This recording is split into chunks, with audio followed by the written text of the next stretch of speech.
You have turned into an episode of Blam Blam Truckers. I mean, I know you might not think you turned into one. You're more tuned into it as opposed to turned into it.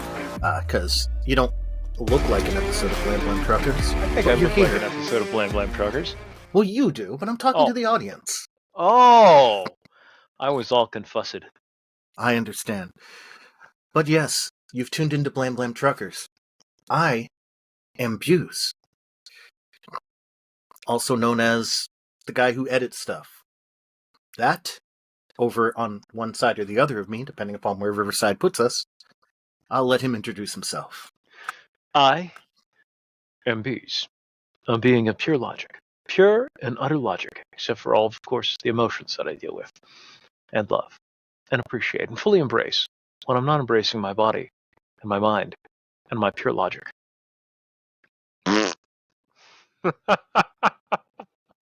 Infinite diversity and infinite combinations. So, could have sworn you started doing Shatner for a minute. I don't know what I was doing to be. Am Buse.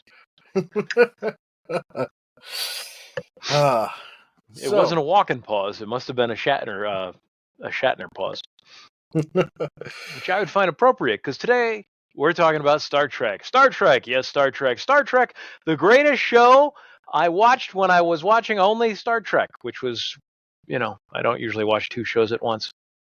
I understand. Star Trek, where most people know their science fiction from. I was going to toss it off to you, but you've left your chair. You can't leave the captain's chair unless you're addressing the monitor screen. Haven't you been watching Star Trek? Where's your collar pip jacket?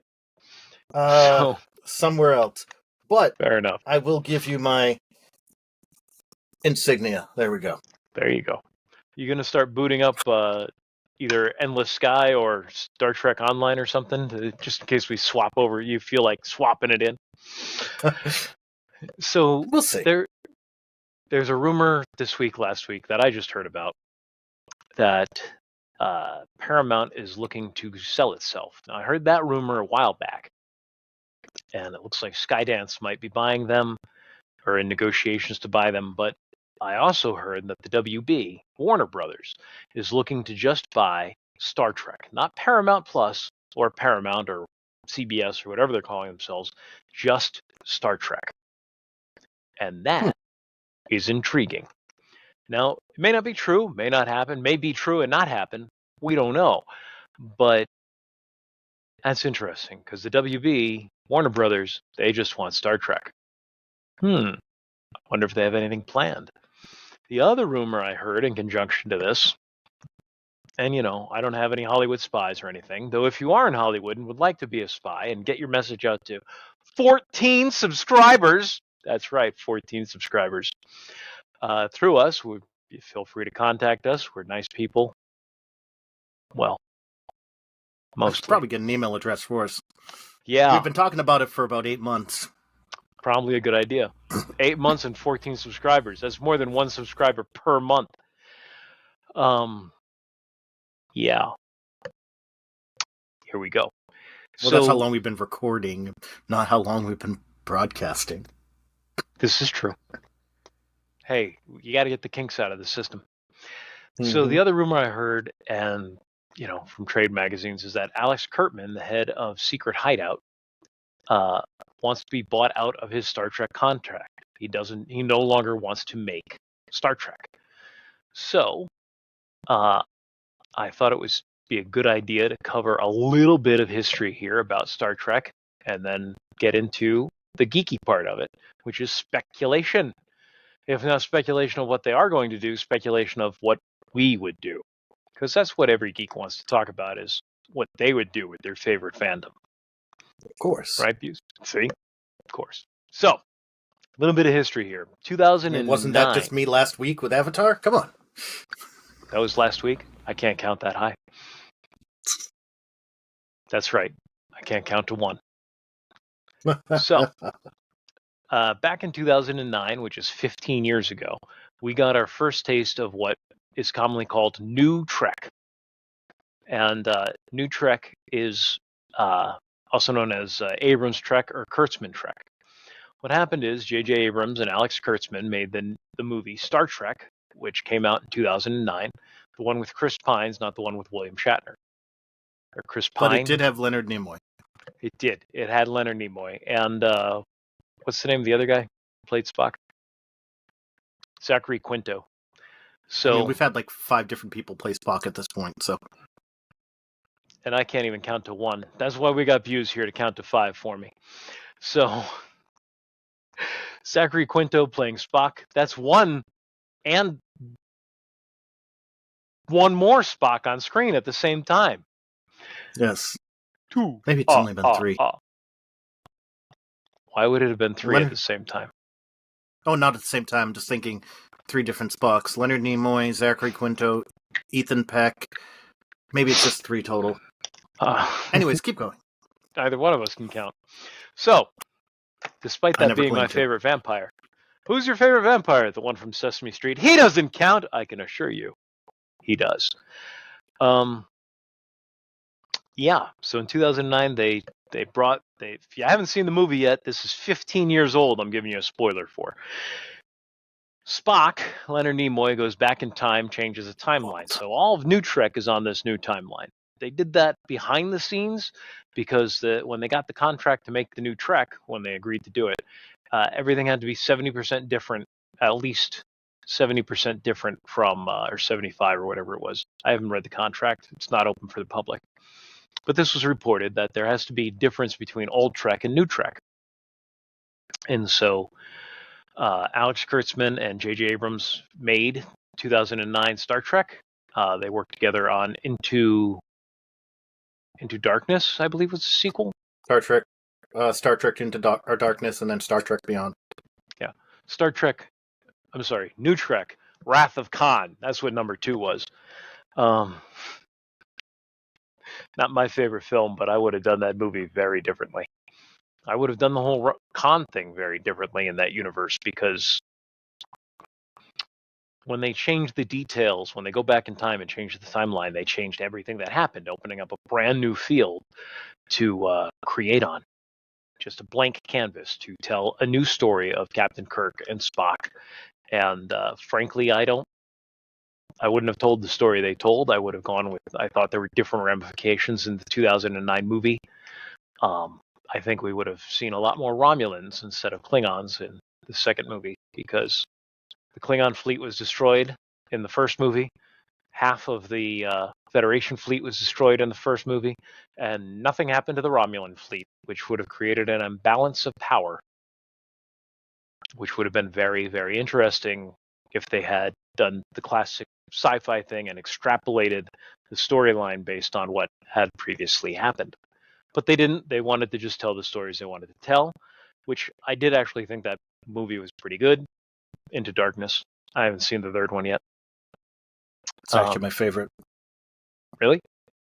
Good for you. It actually felt more like Trek than the other 2. Okay. I have no comment.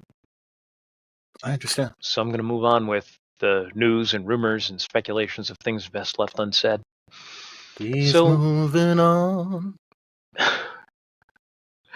Alex Kurtzman, J.J. Abrams moved on to different things. Speaking of moving on, let it go. Let it go. He moved on to different movies and whatnot. But Kurtzman stayed with it. He's the one who's produced all the Trek TV shows, or executive produced all the Trek TV shows that have come out since then. They've all been under the same deal of 70% different from the original. Yeah. So they, even in like the Picard series that continues the timeline, even that had to be different. It couldn't be the same because it's being produced by a company that's under contract to make it different. So if Warner Brothers actually buys this and gets all of Star Trek, they can do whatever they want with it. Kurtzman's contract probably won't come with it. He wants out of it anyway, according to current rumors. So basically, they've got a blank sheet and they can do whatever they want. So now comes the question. Buse, if you had a blank sheet with Star Trek and you could do whatever you want, what would you do? I would. I really think that I would continue post Picard, quite a bit post Picard. Like I still see Picard as the next generation time frame. And what I consider the next generation time frame is everything from TNG, Deep Space Nine, Voyager, the next gen movies, Lower Decks, and then Picard, because it's still the same overall time frame. Now, don't get me wrong, Picard gives us kind of like a slightly darker future, which leads into Discovery's dark future. I wouldn't want to go as far as Discovery unless I went past it, only because How many you asked me. hundreds of thousands of years is Discovery I don't. ahead in the future now? I don't even remember. I haven't watched the You last keep season talking, I'll yet. look it up. No matter what, though, I want it to go as far in the future as it needs to for Hope to come back. One of the reasons I like Lower Decks is because it does feel like Star Trek. Strange New Worlds feels like Star Trek. Discovery feels too dark. It feels like there's not hope. What is it, 5,000 years? 9,000 years. 9,000 years? It goes from the mid 23rd century. Seasons 3, 4, and 5 take place in the 32nd century. Okay. Wait. Yes. That's 900 years, not 9,000. Oh. Still, what a jump. Yeah. You're right. A century is 100, millennium is 1,000. It's all good. Oh, why did I never learn Latin? What were we saying last episode? We can't math? It's fine. I thought that was at the beginning of this episode.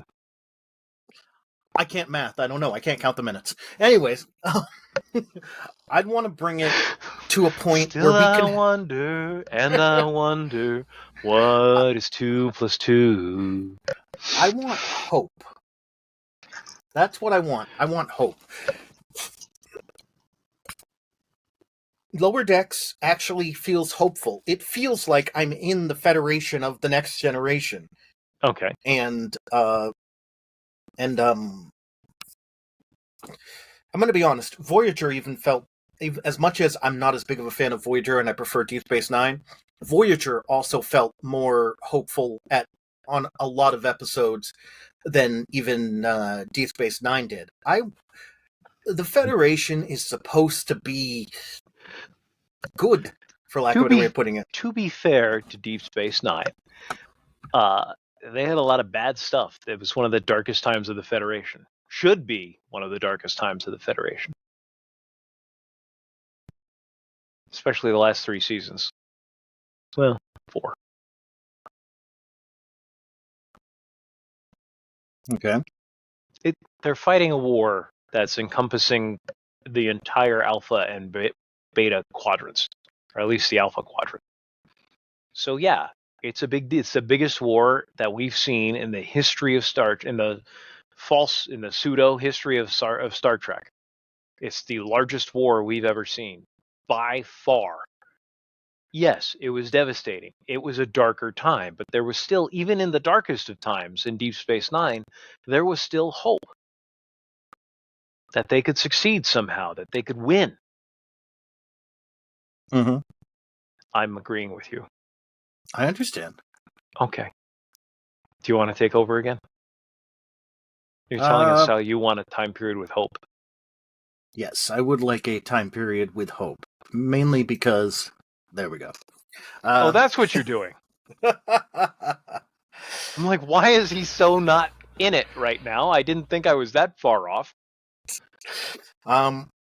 Yeah, I'd like hope. I'd like us to be in a time where the Federation is, even if it's not strong, that it's closer to its utopian roots. And I've got no problem with pointing out some of the bad things with the Federation and stuff like that. Even Next Generation did some of that. But I just like it to feel like if you're in the being in the Federation, it feels like the rank and file people are Okay, yes. We won't warp into deep space. It feels like the rank and file people, What kind of ship is that? the lifetime subscribership. There's a lifetime subscribership? Yeah, it came out like 6 years ago. I should probably claim that. Buse and I both got the Star Trek Online lifetime subscribership when it first came out, along with one of our friends in Texas who stopped playing. Yeah. Wish we'd get him to play again. So But, you'd want to continue the story, say, 50 years down the road. yeah. Like, you know what? Assuming, since Discovery is ending, I don't know how it's going to end, but heck, I wouldn't mind it being 50 years after Discovery. I just want it to be a time frame where the rank and file person is happy to be a member of the Federation. Mm. That it's looking at it positively. And when I stopped watching Discovery, they were going towards that. Don't get me wrong. It's just everything nowadays, and you and I have talked about this before, everything nowadays feels like it needs to be dark, gritty. Things need to suck. And, you know, one of the whole points with Star Trek We was... need heroes. Yeah. I mean, you look at Jean-Luc Picard in Next Generation, at least. Oh my goodness, like, he was great. Like, the character was a good man, a great man. He had his flaws, especially when it came to children. But, and by children, I mean he just couldn't handle children. But, like, there's multiple You weren't thinking arcs. about Wesley? Shut up, Wesley. Shut up, Wesley. Get off my bridge. I think that was episode 1. When he kicked Wesley off the bridge. But yeah, I mean, but Picard is a great person. Picard would be like one of the best bosses you could ever have. And he's like a father figure or an older brother figure, a mentor to almost everyone he comes across, because he's just a good guy. But yeah. And then, like, you know, even like Riker, Geordi, Beverly, all of these people, they're just good, solid people. But anyways. All right, I got another question for you. Yeah. Would you keep the new Trek stuff, or would you erase it? Is there anything in particular you would take out from new Trek? Would you keep all the old Trek stuff, for that matter? When you say new Trek, like, I understand what you're saying, don't get me wrong, but according to Paramount CBS, the shows that are out now, they're in the same timeline as Next Generation and stuff like that. It is not a branch off. It is not a branch off from like the Bad Robot movies. So yeah, I keep them. They are part of the timeline in my mind. Yes, some stuff doesn't fit, but heck, you know, we've ran into that even before this. Even before New Trek, we ran into some stuff that just didn't quite fit. So, you know. Anything you'd ignore in particular? I don't know. As fun as it was to watch some of the Gorn stuff, meh, with Strange New Worlds. How about the mushroom drive? I'm okay with it existing because, and I think that's one of the reasons why they jumped to the future, is because of that. Pretty much it was hidden in the past, you know, Section 31 type thing. And then once they get to the future, it doesn't matter. What about Section 31? Would you keep that? Oh yeah, I like Section 31. Especially because anything that really happens that's like a Starfleet intelligence secret project, like Pegasus, any of that can be explained easily under Section 31, which I think they did in some of the books. They put Pegasus under Section 31. Do you have any... You know what I mean by Pegasus, right? Yeah, the cloaking project. The absolutely unnecessary cloaking project. What would you change? Or what would you do if you had Trek? See, I'm of two schools on this. As a writer, I want to go one of two different ways. One, I'd get rid of almost all of New Trek. I've not been impressed with it. Yeah, I find a lot of contradictions with the previous continuity, and I like the previous continuity a lot. So I'd be tempted to just go 50 years in the future, like you, and start showing some of the ramifications of things that have happened, because there's three main powers in the Alpha and Bravo quadrants, or Beta quadrants. There's three major powers. There's the Federation, the Romulans, and the Klingons. Those have been the three major powers. And one of the things I didn't like about Deep Space Nine was, and to a lesser degree, what's the name of that? Not the Next Generation, though. There was problem there. You didn't see it as much in the Next Generation, but in Star Trek: The Undiscovered Country. When did that come out, by the way? Was Next Generation already on the air when 6 came out? I think it was, but I'm not sure. Next Generation came out after 4. Okay, yeah.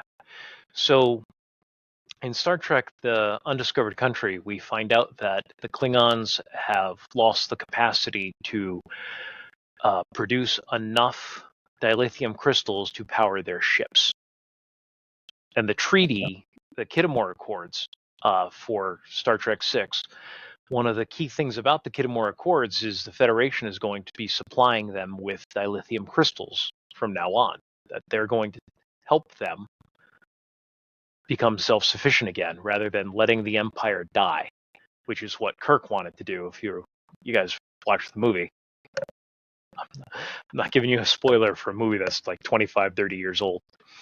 I guess I am technically giving you a spoiler for it, but come on, it's an old movie. If you're a Trekkie, you already know this.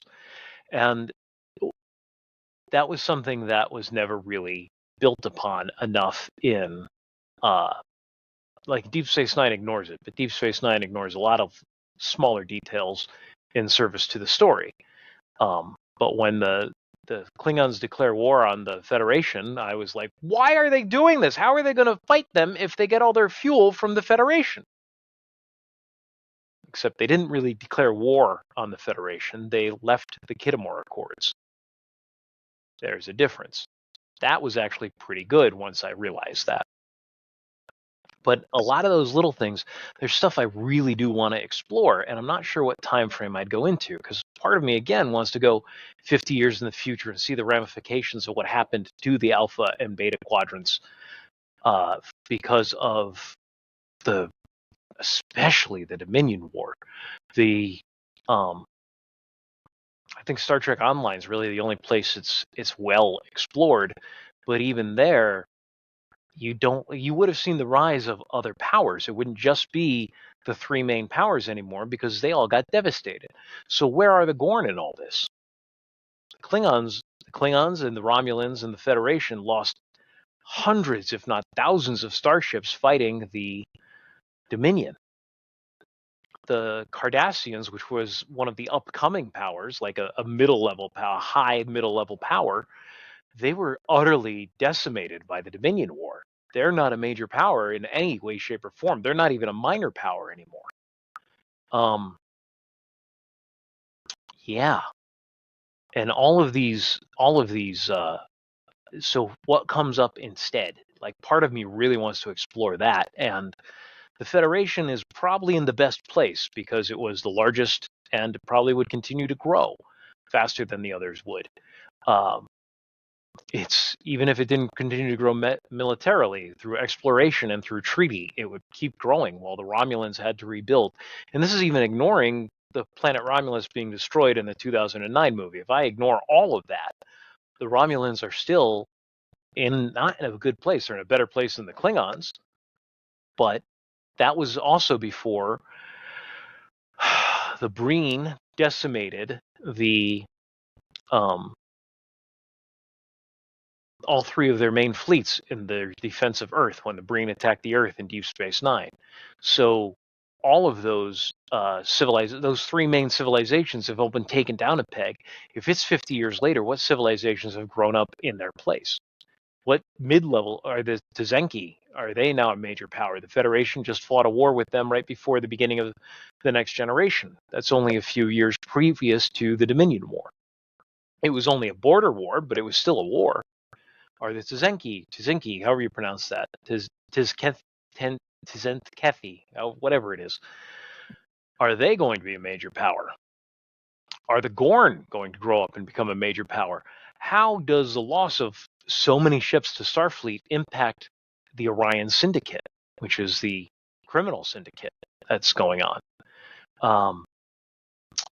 Maybe delve into some of, Section 31. It is 31, right? We just said it like a second ago, 31. But my brain's, yeah. You use a different part of your brain to create than you do to remember stuff. And another part to talk. So I'm creating while talking and trying to get my facts straight. And it's all going pretty well, all things considered.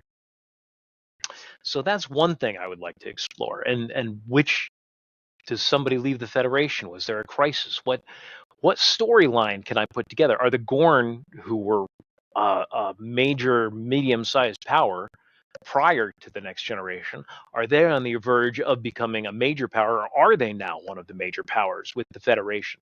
Has the Romulan Empire had to shrink? Or if not shrink, then deal with some of its subject races that we never hear much of anything about? How are the Klingons faring? Are they still masters of their empire? Did they finally join the Federation? Have the Cardassians joined the Federation, which I think is the most likely scenario? But I'd like to part of me wants to take from where we left it with all those socio-political things and build from there into a new world of something people can enjoy that extrapolates off of where we left off. That's one thing I'd like to do. The other pitch I'd be making would be wipe it clean and start over. Fresh start. Just wipe it clean and start over. Start with Captain Kirk. Start with Spock. Just retell the whole thing in a new and different way. With none of the old baggage, none of the old storyline. You start all over and you explore everything that they had in the original storyline. So, in the original series, I mean. You've got the 4 main races for the Federation. You've got the exploratory mission. You've got, or maybe even go all the way back to Archer and start with Archer and then tell these stories either at the same time or one after another. I'm not entirely sure. I haven't put any time into this pitch. I've just been thinking about it idly, but I'd love to explore the Orion Syndicate, especially the Orion Syndicate. We get we get more of that in Deep Space Nine than any other series for classic Trek. And it's very interesting to see how a criminal organization like that could exist inside the boundaries of the Federation without being part of the Federation for some of these worlds. Because of the way the Federation is set up, there are planets within their territory that are not part of the Federation. And a lot of these worlds end up being corrupted by the Orion Syndicate. And then the whole, like they explored this in Enterprise, but the whole dynamic between Orion slave girls and their masters and how they use pheromones to slowly take over to mind control to some degree, influence, whatever word you want to use here, how they become to take over their masters, how they become the true masters in the relationship. That could be a great storyline. There's a lot of, if I was doing this as a RPG, that would be something I'd like to do. But I'm much more interested in taking it from where they left off. But I also want to get rid of a lot of the contradictions, a lot of the storylines that the truth of the matter is, New Trek, even for those people who love it, like Buse, is not making the kind of money that it should be making. It's lost the audience. It's just not there. A lot of people have left Star Trek because of New Trek, and that's what it is. But if I'm trying to, you got to acknowledge the problem before you can address it. So getting rid of the New Trek is one way to get back your old audience, and it's called show business. It's not show just good times. You need an audience. You need customers. You need people to buy your products. I've got all these Legos here that are, Star Wars Legos. Where are the Star Trek Legos? I'm not saying that, I forget which company made some Creo Star Trek Legos. It might have been Creo, it might have been Mega Bloks. But the merchandising needs to be there. You got to keep an eye on all this stuff. Not only merchandising, we need new book sales. And without a large customer base, then you can't. It's only going to be a fraction of your customer base that buys the toys. It's only going to be a fraction of your customer base that buys the costumes, that buys the books. So you need a large customer base for your franchise, and then you make the product. And it's all about making money, I'll grant you that, but you make money by selling people stuff they like. So you got to start looking for that audience, and the current audience isn't large enough to support the production, the money needed to produce the shows that you're putting out right now. What do you think, Buse? Is that fair? Says the guy who's playing a video game while listening to me. Where do you... I've heard you say that New Trek doesn't make money, yet they continue coming out with it, so it's got to be making something. I mean... I'm not saying it's not making some money. It's making somewhat of a profit for them. They are selling... Yeah, I mean, they are selling merchandise. They are... There's some merchandise, but the sales aren't anywhere near what they were for originals. People do sign up. People do sign on to Paramount Plus every time a new season of Discovery or Strange New Worlds has come out. Heck, Strange New Worlds gained Paramount Plus a lot of new subscribers and Strange New Worlds is one of the best things to come out of Discovery. But if their numbers for these shows were what they were back in the 90s for the three main Trek series back in the 90s, then Paramount Plus would be doing a whole lot better than it is right now. Not if they were exceeding them, if they were at the numbers. But there's a difference. One of the main differences is this. Regular network TV is dead. And for the most... dying. Yeah, I'm exaggerating, but when it comes to all of these things, one, I mean, the budgets are bigger because they can grab money more individually from you and me not you, but from me by the fact that we pay for Paramount Plus, we pay for Netflix, whatever you want to say.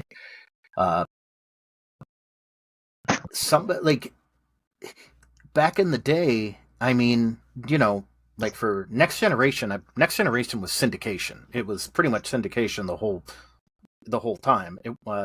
Deep Space Nine was on, what was it? UPN, WB, one of those. UPN. But Next Generation was done in syndication. I mean, I remember I watched it on my local TV station, which was not an actual... It was not a network station. And those numbers, I mean, you could get more numbers because people could tune in, and people didn't really have much of a choice. If you wanted to watch TV, you watched it when it was on. Even if you were recording it, you recorded it when it was on. There was less choice. Now, we have a ton of choices. Yes, that's true. I will give you that, yes, if it had those numbers, Paramount Plus would be up there, whatever, but it can't get those numbers. It's almost impossible. It could get those numbers with a good story. It could get those numbers with a fantastic story. It could not get those numbers with a good story. Listen. Okay. I'm going to be using some... These are not hard statistics, truckers. They're not. If you look at what's it called? What was that average movie that made $1.5 billion there? Oh, Mission Impossible 2. It's a good movie. Have you seen it, Buse? Mission Impossible 2? Not Mission Impossible 2. Top Gun 2. Okay, I was going to say Mission Impossible 2. That was the John Woo one. That did not do that well. Okay, Top Gun 2. Money. Top Gun 2. It almost canceled the franchise, but yeah. Well, Star Trek the Motion Picture almost canceled the franchise. That is true. Yeah. That is 100. If Star Wars wasn't such a gigantic success, Wrath of Khan never would have been made. Star Trek was effectively dead after the motion picture. Mm-hmm. But they wanted to take a chance at sci-fi, so they, on a very small budget, allowed Star Trek II to be made without the influence of Gene Roddenberry. What were you saying? I was going to say Star Trek II is realistically, by most people, most Trek fans at least, considered the best of the original series movies. I think Planet Quest is. Galaxy Quest. Galaxy Quest. Sorry. Galaxy Quest. By Grafla's hammer, you shall be avenged. So we're going Alan long. Rickman. We're going long in this episode a little bit, and that's okay. But we're going to cover some of this. A good story, people will go to see. They will pay to see a good story. And Trek isn't delivering that right now, or they'd have their numbers back. A lot of people didn't like Discovery, and one of the ways Discovery got paid for at the beginning was, I forget if it was Amazon Prime or Netflix fronted all the money for the first season, and then the first 2 seasons or whatever it was, and they were contracted to pay for it, and they didn't make their money back. So they didn't pay for it again after that contract. And then Amazon, they did the same thing, and they didn't make their money back. Yep. What? For Picard. Because Netflix didn't want to do the first season of Picard. Yeah. Because so pretty much burn me once, shame on you. I mean, fool me once, shame on you. Fool me twice. They didn't make enough money.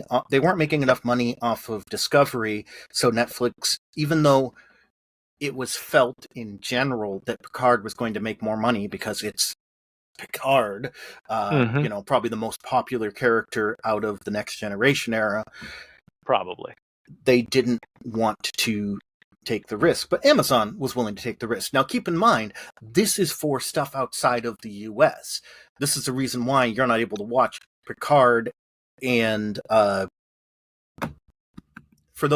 our viewers in the U.S., this is the reason why you can't watch Picard and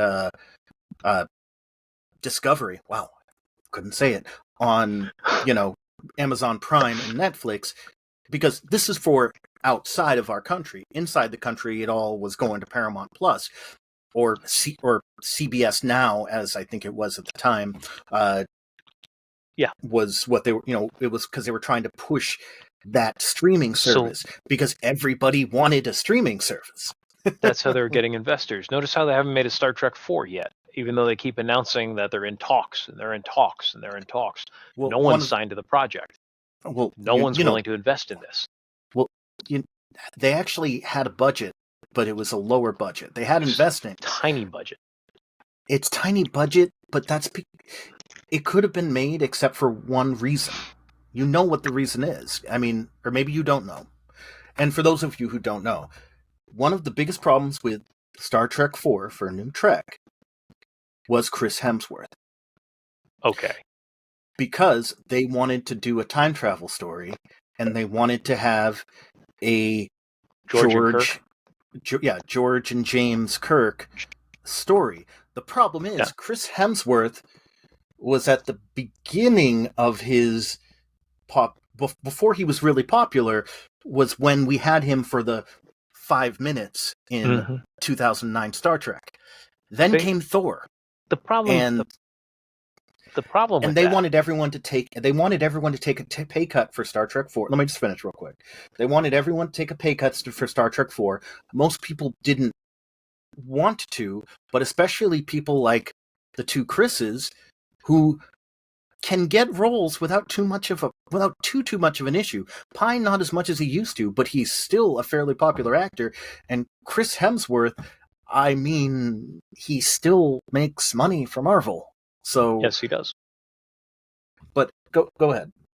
The problem with that is there's been a couple of different movies they've floated over the years, and they can't get funding for them because people don't want to invest in Star Trek because it's not making the returns. That's why I say they've lost their audience, which is what we're talking about. They are getting investors. Like, I know you're not probably trying not to say they can't get investors. You're trying to say they can't get as much money as they want because they are able to get investors. They just can't get enough of a budget to get the movie. They can get investors, they can get a budget, but they can't get it as high because even though I personally liked Star Trek Beyond, it didn't do as well, even though me and others, although, we're obviously not in the majority, felt it out of the new Treks. It felt the most like Star Trek. It might not be everyone's favorite, but a lot of people felt that. But there were a lot of people who didn't.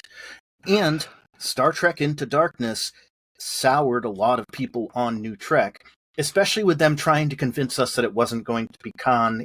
Like, literally, they were announcing, no, it's not Khan. Benedict Cumberbatch is playing this character named John blah blah blah, an escaped criminal, and what, like, they were trying to fool us. Meanwhile, all of the news from behind the scenes was like, yeah, he's Khan. We know it. They're just lying, and there was no point. Well, you don't want to lose your twist ending. Just ask M. Night Shyamalan. Yeah. Anyway, I would want to get away from the stuff that's not working and get to stuff that does work. That's what I'd be looking to do if I was the WB. And we're 40 minutes in, so yeah, I hate to end on a down note, but I agree. I'd want to get back to a point of hope. I'd want to explore all the cool storylines that New Trek never got around to exploring, or explored only a little bit, and ignored part of what had come before to tell their story. And I hate to do the same thing and ignore what they did, but what they did didn't work. You got to get your customers back. It's entertainment. You got to connect with customers and give them what they want. Sounds good. Yeah. Well, thank you guys for a very long, short episode of Truckers. We will see you later. Live long and prosper. Infinite diversity and infinite combinations. And like, share, subscribe. Tell your friends. Tell your mom. Nano. And tell Mork for Mork. Ah. We'll see you, Truckers.